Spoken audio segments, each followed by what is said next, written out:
Hey there, we're Talia and Ophira Edut, identical twins and astrologers. Welcome to AstroTwins Radio, where we bring the stars down to Earth.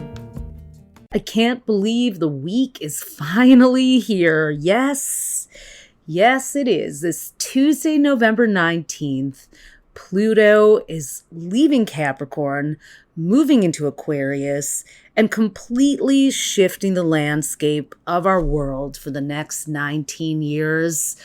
Buckle up, grab your space helmet and your zero gravity chair, because we are launching into the week of November 18th to 24th, 2024. And yeah, the wild ride into new dimensions begins now.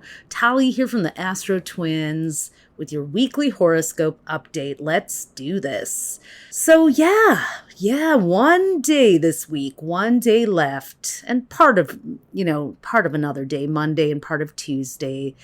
Pluto is finishing up this 16-year tour through Capricorn. And if you've been listening to the podcast, and thank you if you have, you've heard us talk a lot about this and how it impacted the election results.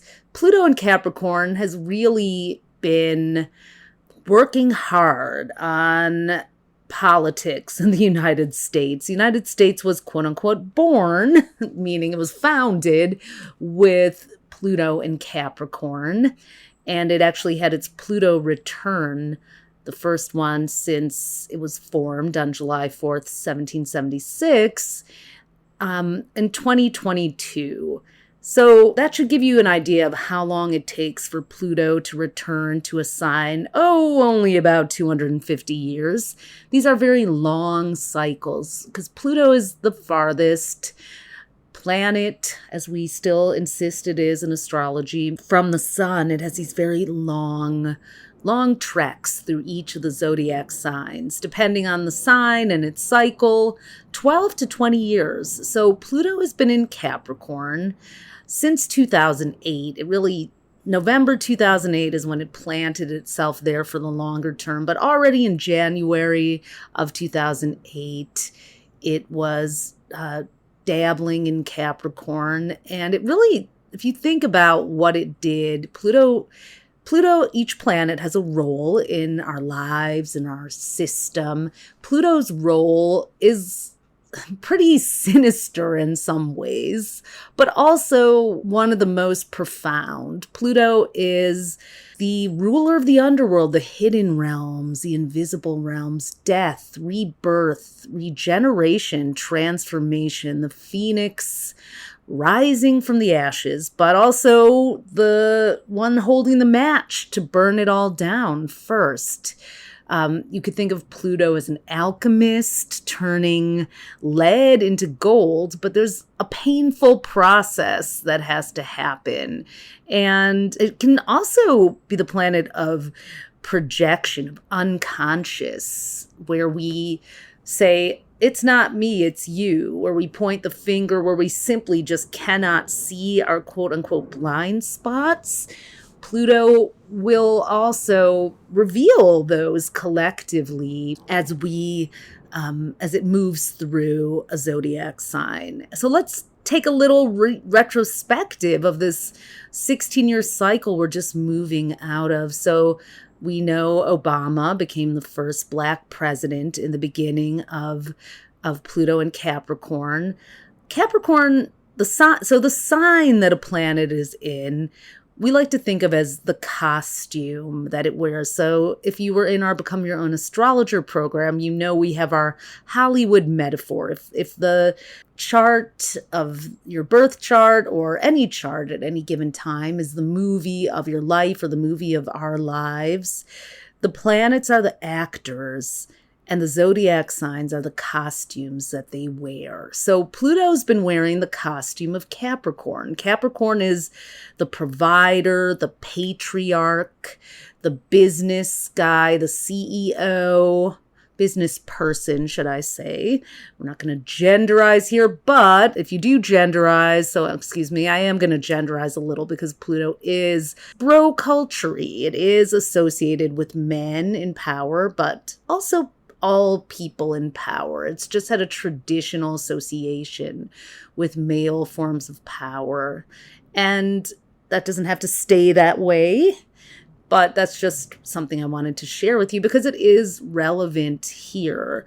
Since Pluto went into Capricorn, let's take a look. Since 2008 to 2024, right smack dab in the middle, Trump became the president. And it felt for many of us that the clock turned back on a lot of the changes and advances that had been made around equality, especially equality of the sexes, DEI. When you think about Pluto kind of creating these extremes, Pluto is the ruler of Scorpio, which is the sign of extreme. So it has that same like dynamic, opposing force energy.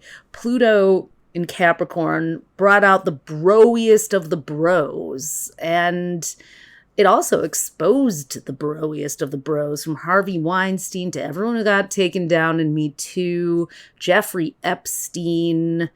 And here we are at the end of Pluto in Capricorn. It's not going out without a fight because we have, again, some hardcore bro energy and patriarchal energy and CEO energy back at the helm of the United States. The idea that a businessman is more suited to run the country is very much a Pluto and Capricorn ideology. That the economy, which is actually ruled by Capricorn, was one of the deciding factors in people's votes. People who swung to the right were concerned about a very Capricorn thing. Will they have enough money to afford their cost of living and their opportunity? True to Pluto's ability to conceal and veil things.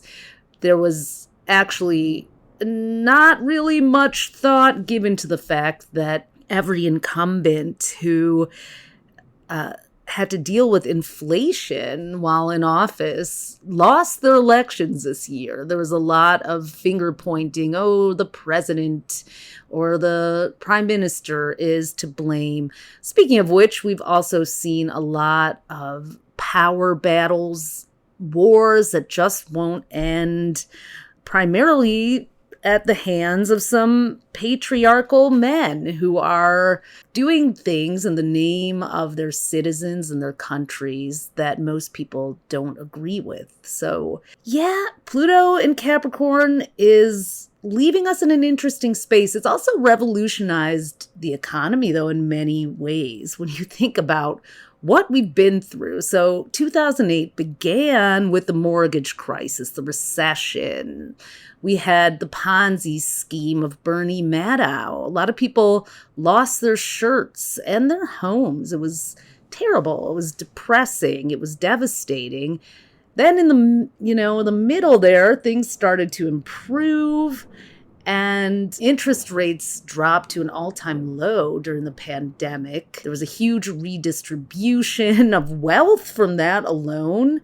Cryptocurrency, which is kind of the renegade energy that's not very Pluto. Pluto tends to be this like stronghold of wealth, a little bit Darth Vader, but cryptocurrency went up and down, but here we are at the end of Pluto in Capricorn, and as we move to Pluto in Aquarius, cryptocurrency is going to be a big topic. I'm not surprised that Bitcoin has reached its all-time high, going over 90,000 this last week. But cryptocurrency is absolutely more on the Aquarius end of the spectrum, so here's where things are going to shift. Aquarius is decentralized. Capricorn is centralized. What do I mean by that? So the Federal Reserve, the central bank, which actually was formed, Alexander Hamilton had something to do with that, while Pluto was in Capricorn at the beginning of the United States. The United States began with Pluto in Capricorn, but it moved into Pluto in Aquarius pretty quickly from 1778 to 1798. And we got the Constitution and a lot of the amendments while Pluto was in Aquarius. And that is to say that Pluto in Capricorn can sometimes come across as this very elite, heavy-handed energy that Pluto and Aquarius then comes in and is like, let's make this more popular for the people. And that is the thinking that goes behind cryptocurrency, is that the Federal Reserve and central banks can't control it, which makes it edgy and a little insecure and scary, and can also disrupt the economy. But it ain't going anywhere, not with Pluto and Aquarius. So here we are, moving from bro culture to bruh culture, maybe. And that should be interesting. And when I say bruh, I've heard, the kids calling each other bruh across all genders. And I kind of love the term. It's like, bruh, what are you thinking?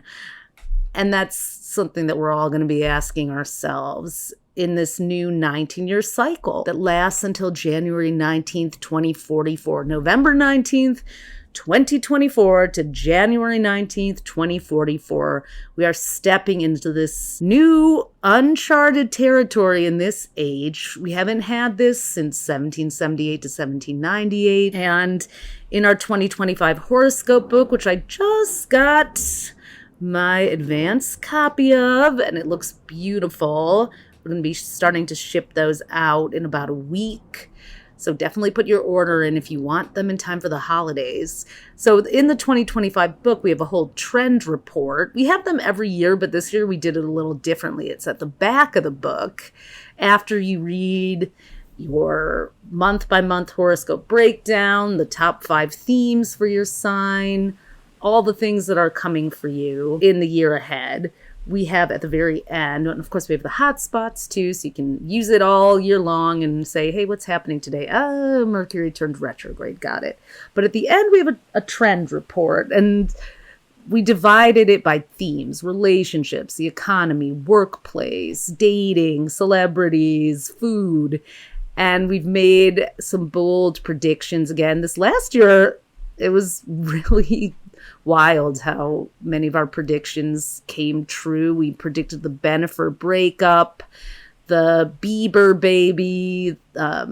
We also predicted an assassination attempt during the elections. And yeah, so we've got some bold ones this year too. Some of them are surrounding Pluto and Aquarius are that demisexual dating, sapiosexual dating are really going to make a comeback. A lot of people have had a little bit of a hard time with love. Relationships are going through an iOS update of sorts as we move away from Pluto and Capricorn, which is also kind of put a wrecking ball into the idea of what a traditional family is. But then you see people holding on even tighter to the idea of like, this is what a family is, and this is a gender norm. Those types of ideas are going to be, over the next 19 years, really shifting, because Aquarius is much more of a collective energy, a community energy. That doesn't mean there won't be a nuclear family and people can't do that, but I think people are going to form pods. One of our predictions is living that Golden Girls life as Gen Xers start to age, and just people in general just begin thinking differently around relationships, and already have been. Living longer, growing, evolving in ways that past generations didn't as they aged. They picked up their pension and they just settled down into retirement and went on cruises and, ate soft foods. Well, boomers ain't going out like that either. So it's an interesting time. We're moving into this new collective energy of Pluto and Aquarius. And of course, there will be backlash. Pluto does not shift in easily. Remember, there was a mortgage crisis, like I said, the Ponzi schemes, the Osama bin Laden was on the lam in 2009, 2008. So we have what I think are the new supervillains. If Pluto is Darth Vader, the supervillains now are going to be more of the tech billionaires, Bezos and Musk, and their buddies, Peter Thiel. they have so much control over so many things. There's lots going on, lots of conspiracy theories, and I avoid those, but it's not wrong to think that they will continue to exert power. I mean, Elon Musk's Starlink network literally controlled the ability of Ukrainian drones to operate effectively in the war. As we've also found out, that he's been on the phone with Vladimir Putin for the last couple years. But that's a kind of power that is being exerted, decentralized power. And I don't mean to scare people with that. We have to think macro, micro. So is there a need for more decentralized power in your own life? Do you need to work more communally? If you have land and property, do you put tiny homes on it and invite friends to buy in, or turn part of your space into a rental as an empty nester or a collective, a commune?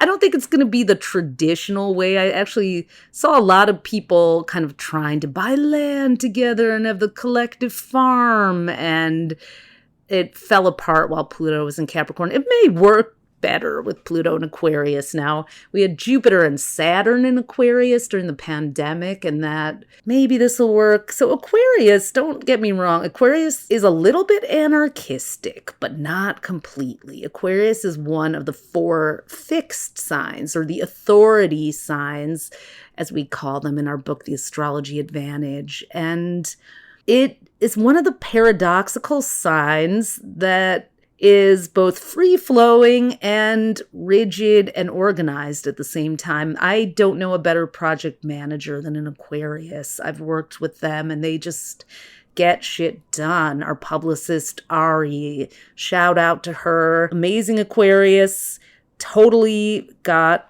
us organized and on track without losing her chill or her broad-minded, innovative approach. And that is the gift that we all have to tap into. So with Pluto, where we can project and maybe push things away or not see our own Aquarian tendencies, maybe what there is to do this week is to kind of start looking for ways that you could be more innovative in your own life. We talk about, let me back up to what I was saying earlier about demisexuals and sapiosexual dating. Aquarius, Pluto, ruler of Scorpio, does have a little thing to say about what gets us hot, what turns us on. And in Aquarius, it's very much about shared ideologies, shared mindsets. Aquarius rules the higher mind, and the things that we stand for, that willingness to stand up for things that we believe in. You might almost see people kind of have a culty approach to dating and friendships. Demisexuals, sapiosexuals are ones who fall for each other's brains first. Demisexuals need to have a true mind-body-soul connection before they can get turned on. More of a, mind, emotional security, soul. I think we're going to see more secure attachments emerging and people learning how to hack their attachment styles. Also, AI dating coaches. Look for that. This week, I talked to 2 friends who both told me they were using ChatGPT to figure out their dating style. My friend Ariel Meadows Stallings, who is the publisher of Offbeat Bride, Offbeat Empire, Offbeat Wed, it's now called, which she's been doing amazing work in just transforming the cultural idea around marriage and partnership for decades. She has a great Medium post about it that I highly recommend. It's called I Trained AI to Be My Smart Gay Bestie. And she literally went through a process, which she shares, to train ChatGPT to help her discover her patterns. And as a verbal processor, to make sense of the conversations she'd have with her smart gay bestie, who would just go, girl, you need to blah, blah, blah. So you literally can have that kind of fun with ChatGPT. It's kind of amazing what AI can do, and we ain't seen nothing yet. I recommend trying to come to terms with it instead of fearing it, because it is a great tool and it doesn't have the ability to be sentient. You still have to work with it. It can be your buddy. It's really good at patterns and highlighting, shortcutting, outlining, and I think it's great for that personally. Although, again, the decentralized, unregulated nature of it, that's the world we're stepping into, folks, like it or not. And in the trend report, we also talk about ways you can move in a more proactive, positive direction with your career. Building a personal brand is going to be more important than ever. Aquarius is about standing out in the collective, being a part of the collective, being a team player who doesn't wear a uniform. So how do you stand out from others in your field, and what do you have to offer to the collective? Building a personal brand is making yourself celebritized a little, not in a Paris Hilton in the aughts kind of way, but more in like a thought leader, Brene Brown kind of way. What's your Brene that you're bringing to the world? This is the time to start thinking about it. I love that this last week there was a congressional hearing on UAPs, unidentified anomalous phenomena. Sorry, that's a mouthful. I just wish we could keep calling them UFOs. But I guess they're not all flying. They're also out at sea. And there is a very strong consensus by everyone who testified that UAPs are real. There are other life forms out there. And I just think the aliens are coming with Aquarius's sci-fi space age energy. So the costume Pluto is about to don right now might look like a Jedi Knight and Darth Vader in one. It's very Star Wars. Aquarius is sci-fi. It's otherworldly. It's innovative. But it's also kind of this crunchy ayahuasca hippie as well. So it goes back and forth. This is another one of those paradoxes. One of the best things I also heard this week was that Aquarius, Alex Jones, who owns InfoWar and really put the Sandy Hook parents through hell, not only lost InfoWars, but it was bought by The Onion, who plans to turn it into a satire of what InfoWars was. Now, how many layers of Aquarius is that? It's also the end of Scorpio season this week. Sagittarius season begins on Thursday. Joe Biden's birthday is on Wednesday. I wonder if he will give us a birthday present of any executive orders that protect some of the people who are about to be in threat under the new administration. Joe, that's my birthday wish. I hope you're listening, but I doubt you are. But maybe you're listening in the ether. As I channel Pluto and Aquarius, I'm going to beam this message right to you. So Sagittarius season begins Thursday, and 4 weeks. This is my birthday season. Woohoo! December 2nd coming up. It's going to be a little gnarly this year because Mercury is turning retrograde, but bump. Consider yourself warned. November 25th to December 15th. We've got Mercury going backwards through Sagittarius the whole time. That's certain to bring some friction to pre-holiday planning. Travel planning could get a little snagged up. Conversations with even the remotest political underpinnings could get combustible and fiery super fast. So really be thoughtful about where you spend Thanksgiving. Go easy on any topic that might be triggering. Even if you're with people who are of the same mindset as you, they may not necessarily want to be thinking about it, talking about it. It could be a little traumatic for them potentially, or scary, and maybe that's not the vibe to bring to the holiday table unless everyone's in that space. But kind of check in. Hey, do you guys want to talk about the election, or should we just turn on the karaoke machine instead? Or go see a rom-com? That's not to say we are all going to be putting our heads in the sand, not at all. But we do need some breaks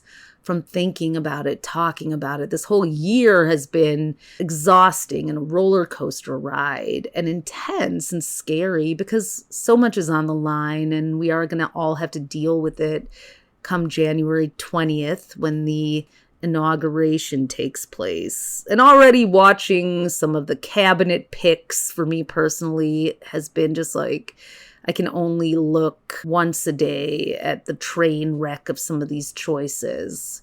Yes, insert unedited, unmodified opinion here. And I did. So just be prepared for that. But that doesn't mean travel is going to be ruined or the holidays are going to be ruined. Mercury retrograde is a pest and it can slow things down. It's just not the time to just barrel ahead without thinking through what you are doing and planning. So be mindful. Get your bookings and tickets handled. Don't wait till the last minute. Ship things out, insured or 2-day if you know you need something to arrive at a very specific time. And thank goodness that ends December 15th. So we still have a good 9 days before Christmas and all of New Year's free and clear of Mercury retrograde. It's just the pre-gaming that's going to be a bit fraught. Virgo quarter moon on Friday sets the table for a weekend of Mercury retrograde prep. All those administrative things you need to handle, paperwork. I need to renew my driver's license in person this year. Pick up your prescriptions, book your appointments, just buy the tickets already, get the Airbnb locked and loaded, even if you're not traveling till February, rent the car, all those things.